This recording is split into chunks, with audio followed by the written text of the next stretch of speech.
కేసీఆర్ గారు దేవుడు, కేసీఆర్ గారు దేవుడు. కానీ కేసీఆర్ గారి చుట్టూ కొన్ని దయ్యాలు ఉన్నాయి. వాళ్ళ వల్ల చాలా నష్టం జరుగుతున్నది.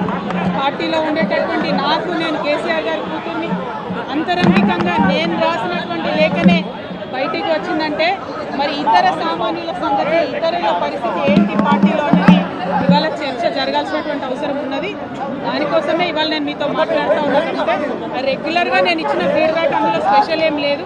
ఏ మీటింగ్ అయినా ఏదైనా కూడా నేను సార్కి ఇస్తానే ఉంటాను. కానీ ఈసారి ప్రత్యేకించి బయటికి రావడం అన్నది నేను బాధాకరంగానే ఉన్నది. అయితే ఈ లేఖ, ఈ విషయం అంతా చూసుకొని కాంగ్రెస్ బీజేపీ పార్టీలు బాగా సంబరపడుతున్నట్టున్నాయి.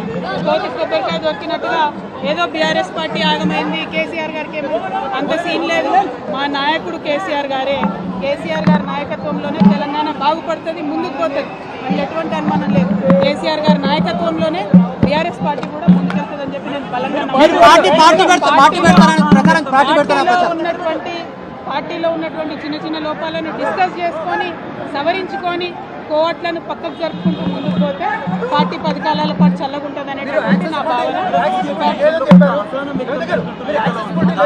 బీజేపీ కానీ కాంగ్రెస్ కానీ తెలంగాణ ప్రజలకు కూడబెట్టింది ఏమీ లేదు.